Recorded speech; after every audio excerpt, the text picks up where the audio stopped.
Mic check. This is channel 6? Okay. Channel 6.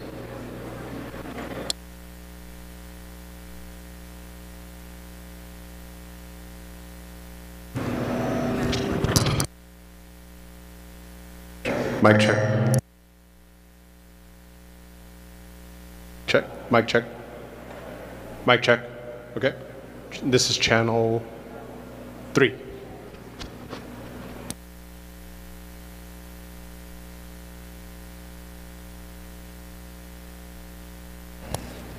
Mic check. Mic check. Mic check. Mic check. Channel 2. Copy that.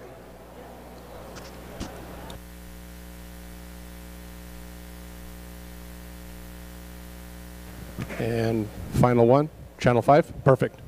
Okay, so we have 2, 3, 5, 6. So 4 is not in play.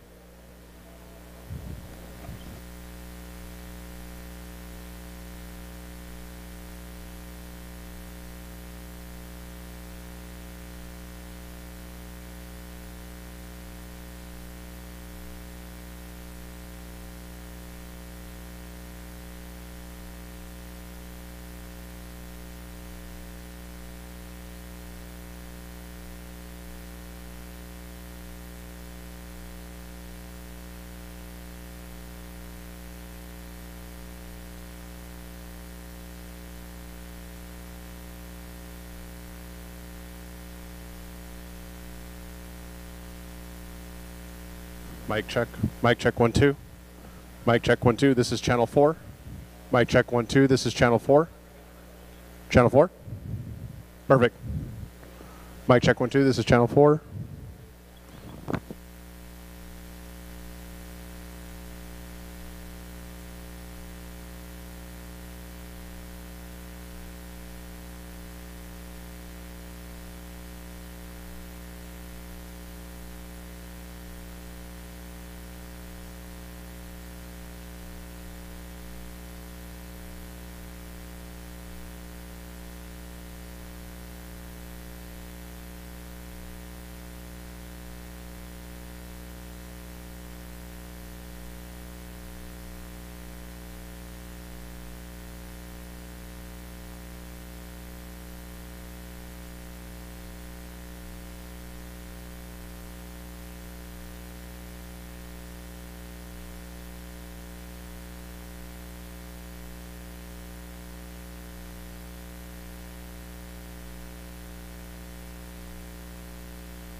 Okay, am I now on?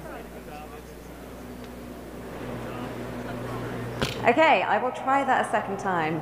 Welcome, everyone, and thank you for all traveling out to join us at the Galactic 7 mission.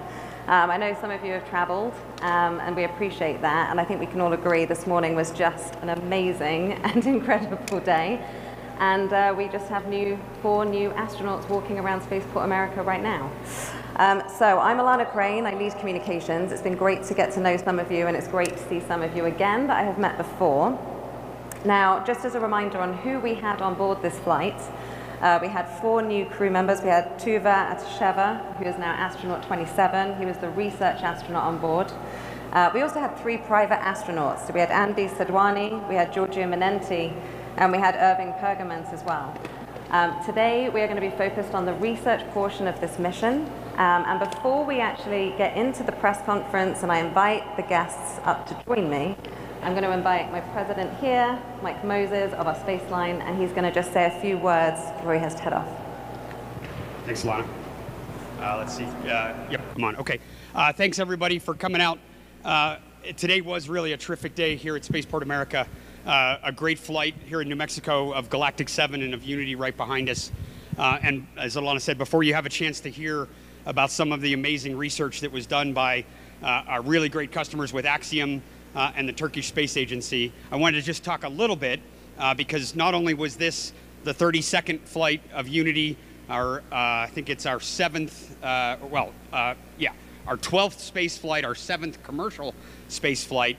It also is a bittersweet moment because it's also the last flight of Unity. And I want to just pivot for 1 second, reflect back on Unity for 1 moment, and then just do a little bit of what the next chapter with Delta will look like for us. So before I do that, just Alana talked about the crew that flew. Piloting the ship today was Nicola Pacelli and Jamil Janjua. First flight to space for Jamil.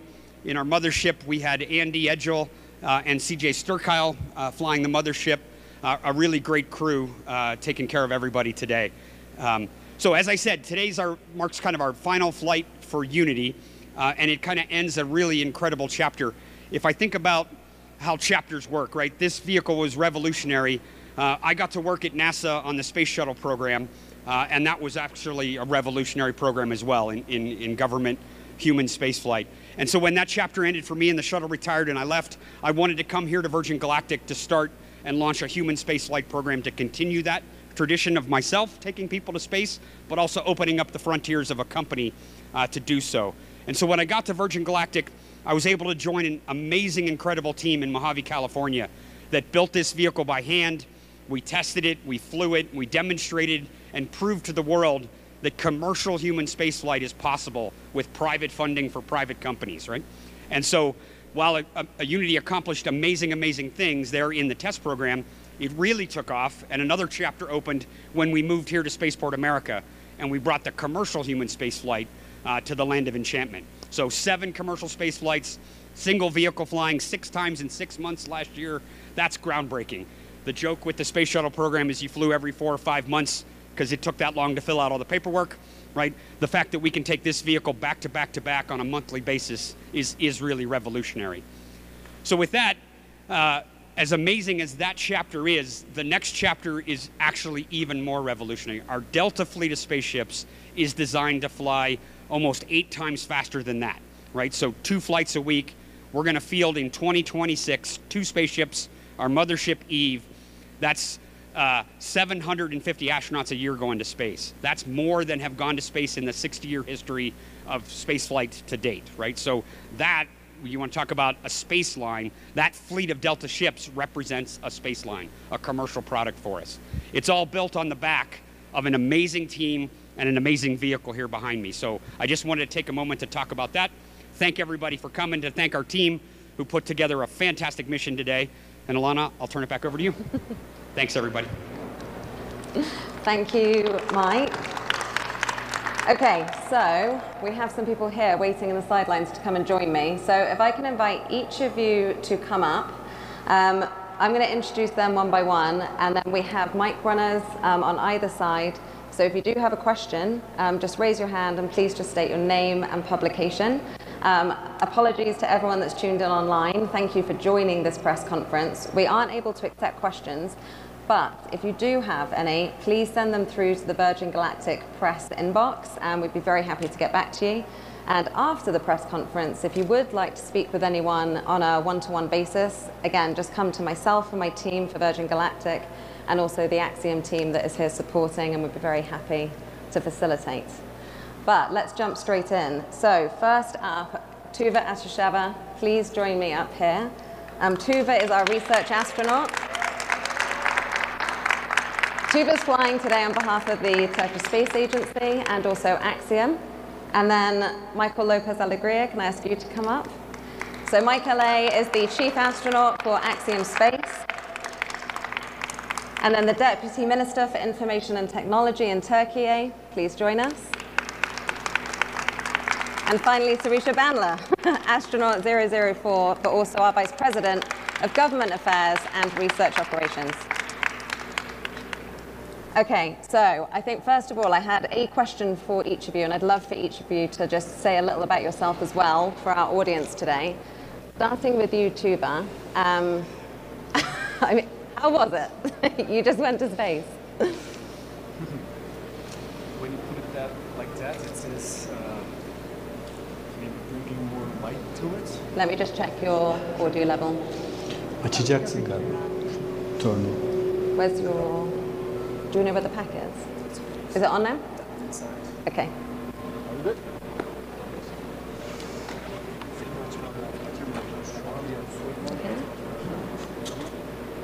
Maybe I can step over there and make it.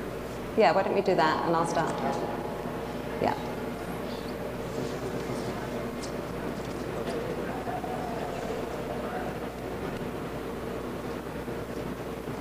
Just the anticipation. The anticipation. Well, Sirisha's mic is working, and so actually, let's go to Sirisha quickly, because Tuva is going to wow us with an explanation of all of the research he was doing on this flight. Sirisha can also talk about the other research that was flying on board on behalf of NASA Flight Opportunities, UC Berkeley, and Purdue. So why don't we do that, and then we'll check that everything else is working. Yeah, absolutely. Hi, everyone. So this was such a special day, and it's just really incredible to see our vehicle being used for research and science capabilities. I think everyone here knows we have a modular cabin, so wherever there's a seat, you can replace it with a rack and install autonomous or human-tended payloads. So we did have a rack on board, and we had 2 payloads installed, both funded by the NASA Flight Opportunities Program, an incredible program to enable using suborbital capabilities for science and technology development. So we had 2 payloads, one from UC Berkeley that was looking at computed axial lithography, and I did check in on the way in, and they had successfully printed something, which is absolutely cool, incredible. I'm going to go back and check in again because I didn't get to actually see all of it, but just kudos to the team. It's a new type of printing that you cannot do in 1G. You actually need to print in microgravity, and it allows researchers and technologists to print complex shapes faster. It's really cool to see that technology being tested out. And we also had a payload from Purdue University, the best university ever. I said it, I did it. I'm sorry, I'm a Purdue grad, Boilermaker, so I'm just giving them a shout out. So Purdue was doing an experiment on looking at rotational slosh. So slosh is, oh, hello? Now can you hear me better? Okay. I'm not going to repeat everything, so hopefully you heard how excited I am about the science, and I'm happy to talk more about it. But Purdue University had a payload looking at slosh in tanks, so looking at how liquid moves in tanks and how we can, dampen that liquid or slow that movement for space application purposes. So it's really cool to see this technology tested with real applications for not only here on Earth, but also for furthering space exploration. This on? Yes. Okay, so Tuva, you've had a chance to also think about it now. Oh, I will need much more time to really process what just happened. It was such a condensed ride. The first shock was the release, and we were just, for a brief second, which felt like it was longer We were just floating. But right after, the rocket motor started, and boy, that power that we were riding on that ship was probably the most impressive aspect of the flight. And of course, floating in microgravity is super fun, and it's so comforting as well. There's something to it which brings about an immense serenity. There's a innate peacefulness to it. I don't know why. I will think about it and get back to you why that's the case. And my mom is a gynecologist. I don't know if I picked it up from her, but when you're in the womb, you're kind of like floating, right? You're in neutral buoyancy condition. I don't know how many G's you're pulling while you're in the womb and developing as a human, but maybe there's a connection there. I have no idea. Our researchers will look into some data and maybe tell in the future. But looking down at the Earth, at our atmosphere with a couple of layers, just starting from a darker blue to stepping up to a lighter tones. Yeah, it's not something that you can describe with adjectives. You cannot just, yeah, it was great, it was so blue, it was this and that. It will not do justice because it is an experiential thing, I think. It's what I heard many astronauts define the experience as visceral. You just feel it in your gut, if you will.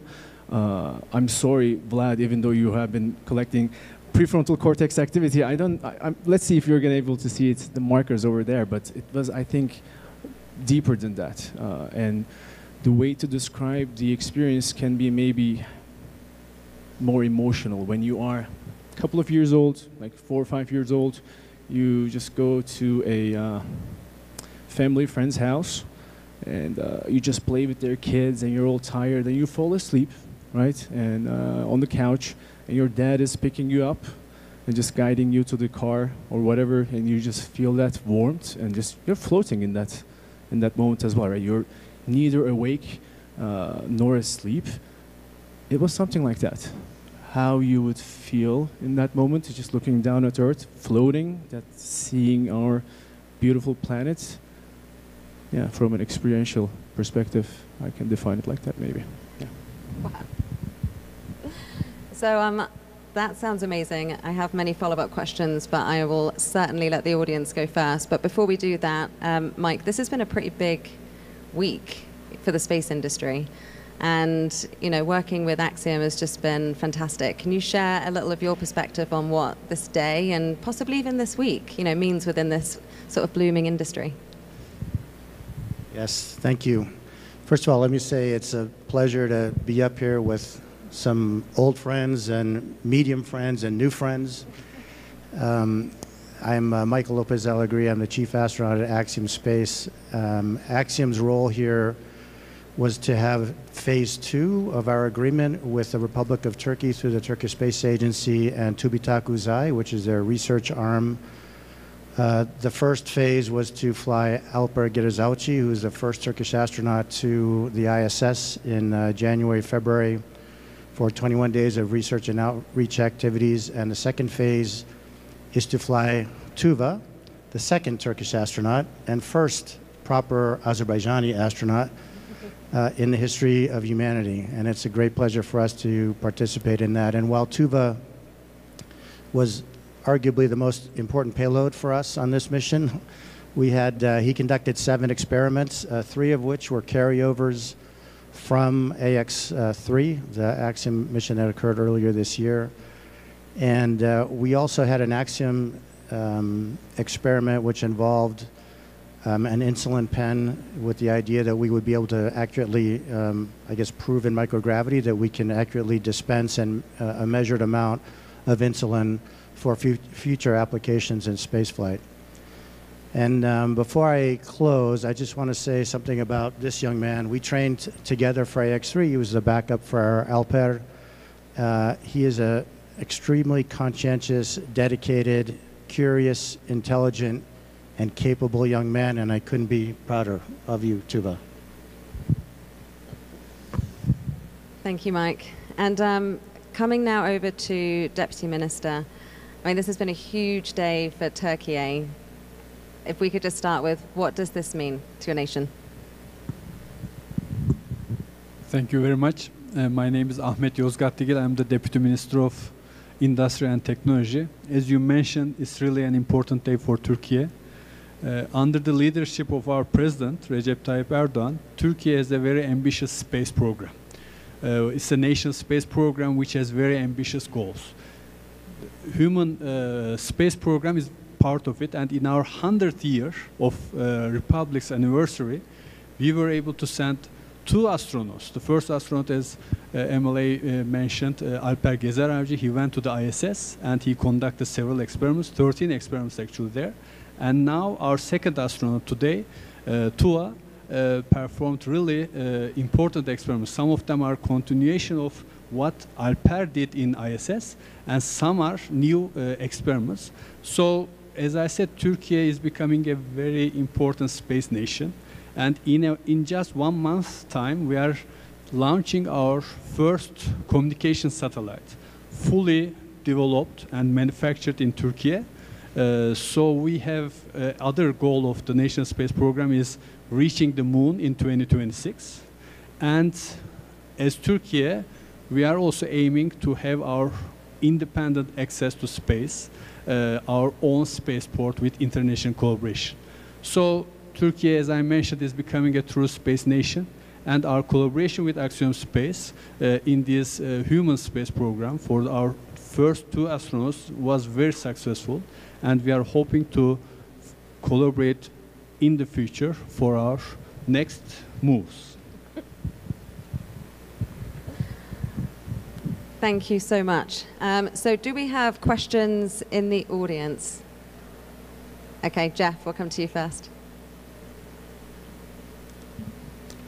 Jeff Faust of Space News. Question for Tuva. You want to talk about the experiments that you performed? How well did they work? Did you run into any surprises carrying out any of the experiments during the flight? Sure. Thank you for the question, Jeff. The experimental side of the flight was a huge success. I was able to carry out all the necessary operations related with the 3 payloads that I was carrying on me, on my custom-built flight suit successfully. And one of the things actually we figured out during the flight week, we had 2 aerobic flights with Virgin Galactic's planes right over there, sitting there, just giving me goosebumps even looking at them. And in those flights as well, I was wearing all the payloads that I was going to carry to space. And in one of them, we figured out something with the insulin pen payload, and that was not working quite the way that we were expecting. And we iterated, we changed a couple of things, and this time around it worked perfectly. In microgravity, I was able to deliver the doses on 2 different pens and sort of hand the unit to the PI. For the beacon experiment, the same goes. So the beacon experiment was actually looking into how the blood dynamics change in the prefrontal cortex area using a near-infrared spectroscopy. And also they were collecting a bunch of data from my chest for breathing and heart rate as well, to understand the impact of CSF, cerebrospinal fluid, to SANS, spaceflight-associated neuroocular syndrome. For the first time in all phases of a spaceflight, this measurement was done. It was a huge success. I was able to operate the data collection unit successfully as well. So I'm really looking forward to receiving the data. And one of the things that the Beacon experiment has been looking into has to do with the overview effect. How brain changes, how the prefrontal cortex, which is the abstract thinking portion of our brain, conceptualizes this experience. And to the best of my knowledge, this was the first time that this was done as well, and they collected a bunch of biospecimen from me before and after flight, so they're going to be able to hopefully identify the psychophysiological effects and impacts of seeing our blue planet from that vantage point. And I was, as you know, carrying a radiation dosimeter on my right calf, and an active and wearable radiation dosimeter. I was able to observe its operation. It functioned throughout the flight without any issues. And hopefully we will be able to use that data that we collected and feed it into one of the experiments that we have on the human physiology side called Myeloid, in which the PIs have been looking into how the ionizing radiation in space conditions impact this myeloid-derived suppressor cells, which are generated by our bone marrow in some acute inflammation processes like cancer. They want to understand how high exposure to radiation in space affects that. So we're going to use the dosimeter data, feed it into the myeloid, that how much radiation I was exposed to, and hopefully they're going to be able to generate more accurate and reliable data. So from my perspective and from the PI's perspective as well, the scientific aspect of the mission was a huge success, and I'm super excited about that. Oh, we have a question down the front. Monica Logroño, I'm with KOB4. I have another question for Tuva. I was just wondering, so where do these experiments go after the fact? So you have all the data now. What's the next step? So, of course, the suborbital spaceflight is one of the steps that you take on your journey to an orbital research investigation, right? You generally start with some, if you can book in Bremen, those start with those drop towers and get a couple of seconds, maybe 2-3 seconds of microgravity exposure. Then you hop on some parabolic flights, which our deputy minister is quite familiar with, who has flown maybe hundreds of parabolas, if I'm not mistaken. You iterate on those flights as well, easily accessible, relatively easily accessible flights. Then you step up and go to the actual space conditions through suborbital research flights, suborbital space flights. And you get a much longer, this time around it was close to 3 minutes of exposure, and learn from that as well. And eventually you reach Earth orbit to carry out whatever investigation you're looking to carry out. So we will look into the data, analyze it, understand it. If there were certain aspects that needs to be tweaked, isolate them, implement them, and hopefully over the next couple of years develop a microgravity research roadmap for Türkiye that is going to enrich people's lives both in our country and also globally. So that's what we are hoping to get to. Sure.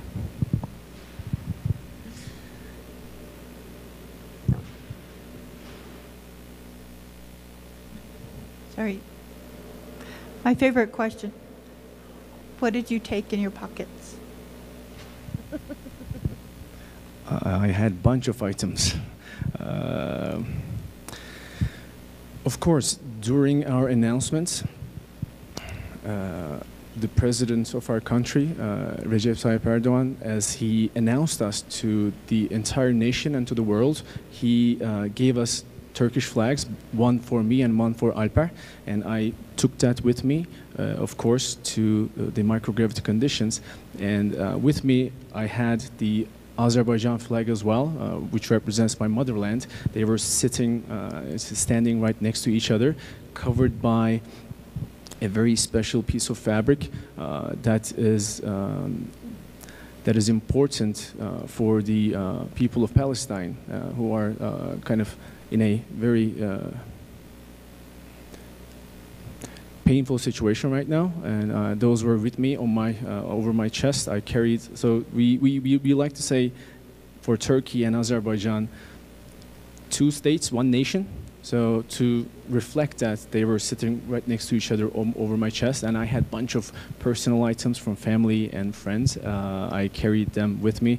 The president has gifted me a watch. I was wearing that as well on my non-operational arm. I had a clock watch, stopwatch, a timer on my left arm that I was dealing with while I was working on the experiments, and yeah, bunch of other items as well. I was quite heavy, and getting rid of them was a relief. Great, and I'm going to come through to more questions in the room, but just quickly, I was going to come to you, Mike, and then to you, Deputy Minister. I think, first of all, Mike, one of the questions we received was, why is it so important that we can continue to sort of break these boundaries and being able to do research in space? And then second, to you, Deputy Minister, sort of what are some of the broader ambitions in Türkiye within the space industry? Thanks again, Alana. I think it's a beautiful segue to the next step to what happened today. Us flying Türkiye and other countries on the AX-3 mission is just another step in the direction of expanding access to space for more countries, more researchers, more individuals, because ultimately we like to democratize the experience. I think we are planning to build a private space station that will substitute for the ISS when eventually it's deorbited. And we want the current users of the ISS to be some of many customers. And so we are actively expanding the market to, as I said, more nations, more researchers, more people. This is part of the ethos of the company, and I think that this transition from the first Turkish astronaut to the second Turkish astronaut to who knows whether it'll be another Turkish astronaut or other countries is just a logical sequence, and it's very important for us as a company to be expanding that access. So, as I mentioned in my initial comment, Turkey is in its 100th anniversary of the Republic of Türkiye. We have a really ambitious space program.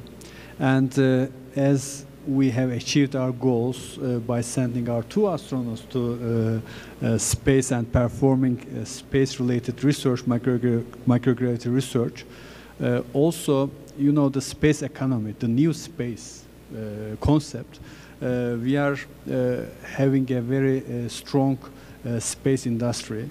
When we talk about space industry, we talk about satellites. As I mentioned, last year we have launched our observatory satellite. When I say we, Turkey as a nation is made in Turkey. And also in a month we are going to send our communication satellite. And also we would like to have our own GNSS series of satellites that will be launched. And we understand the importance of having access to space. So we are working on that also too, the spaceport concept. And we are with international collaboration and with the launching technology, we are targeting to be able to send our own satellites and hopefully in one day our own, astronauts to the space, which, as a humanity, we are going to that direction. So, this space industry and the new space concept is very, very important for Turkey, and we are taking the necessary steps to move along this direction. Thank you for that. Do we have any other questions in the room?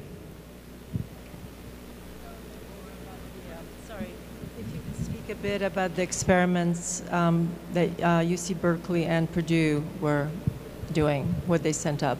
Yeah, absolutely. So we have a rack that has room for basically 4 mid-deck size lockers. Each experiment was approximately a mid-deck locker using power from our ship that's provided. And for example, the Berkeley team with the 3D printing, they were looking at a new way to do 3D printing. I kind of alluded to this, and I apologize for going a little fast.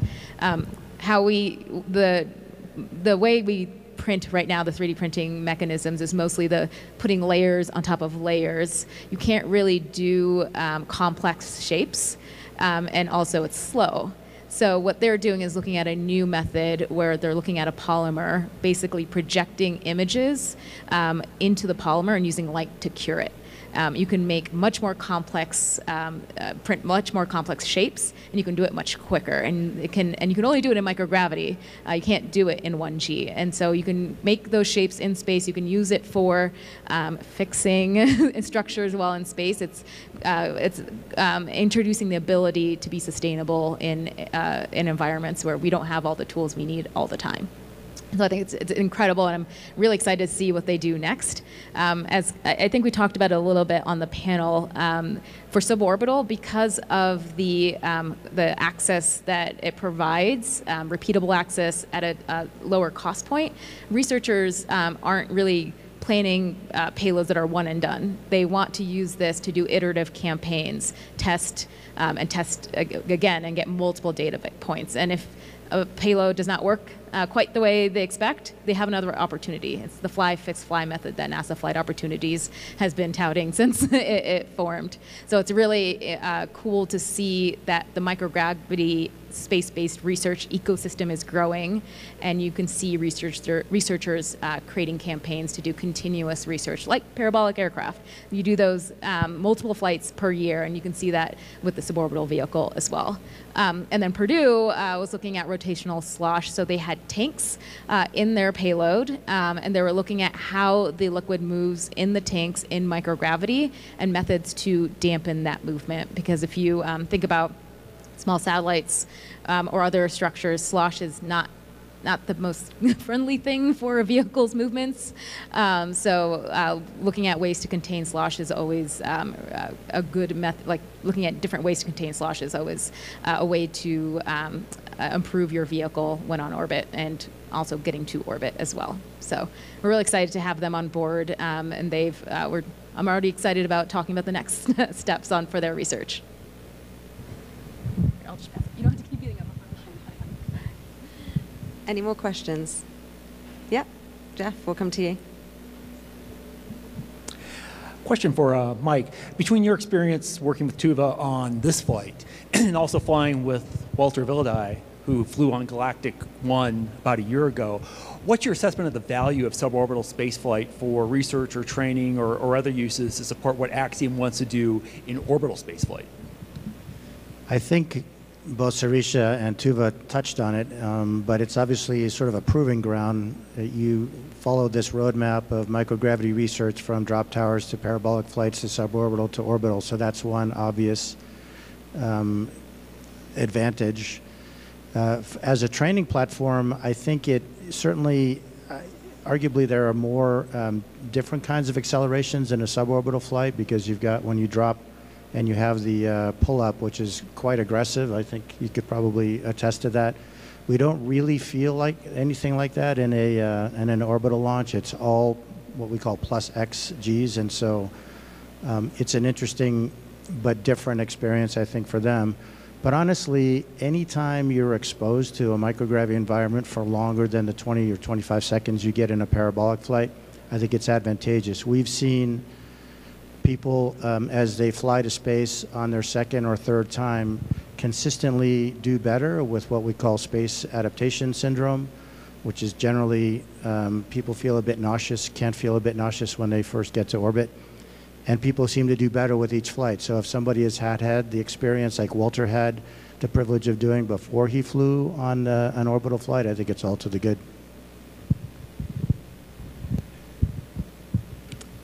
Okay, we've still got time for a couple more questions. Is there anything else in the room? Otherwise, I have a couple more that we received. Okay, great. It's back to me. So I think, Tuva, one that we had, and by the way, you were just incredibly articulate after literally returning from space and then making a speech.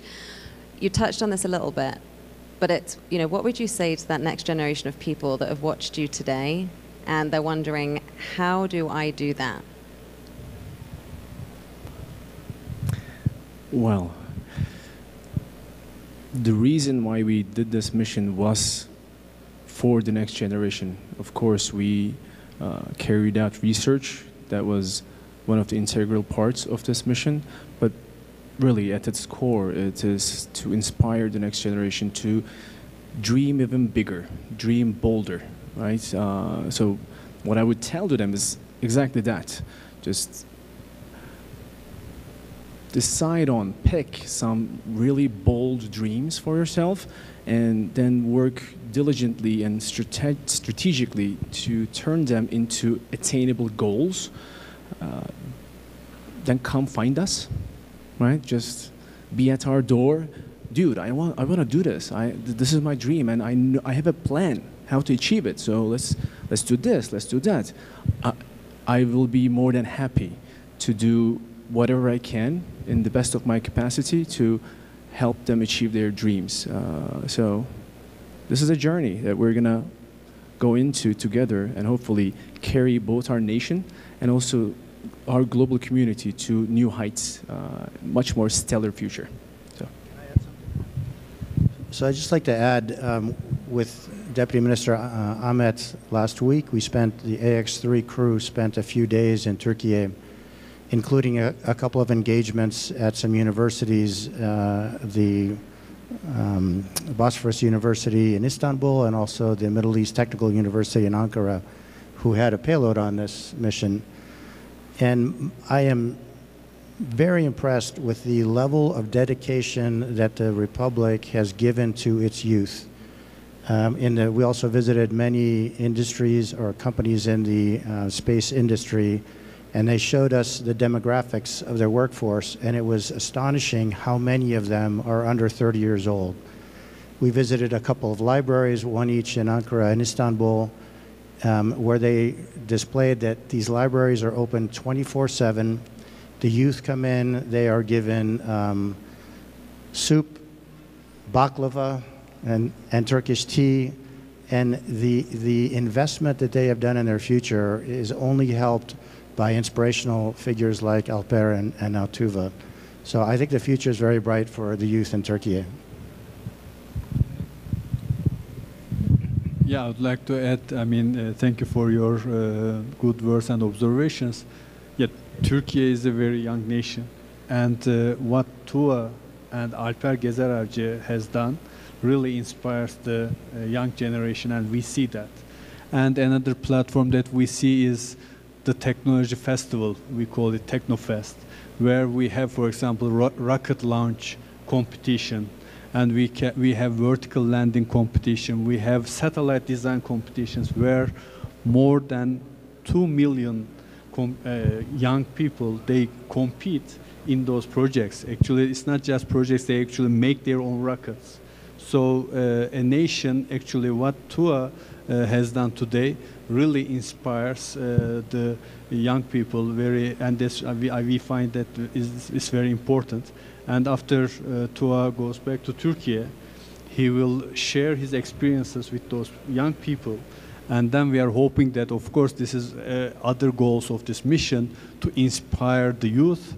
And we are hoping to have more and more interested, dedicated young people, engineers, who will work in this technology and space industry. Thank you for all of those comments. I think that will be inspiring to many, many people out there. One last call for questions in the room. Okay. So I think, is there anything else any of you would like to say before we close out?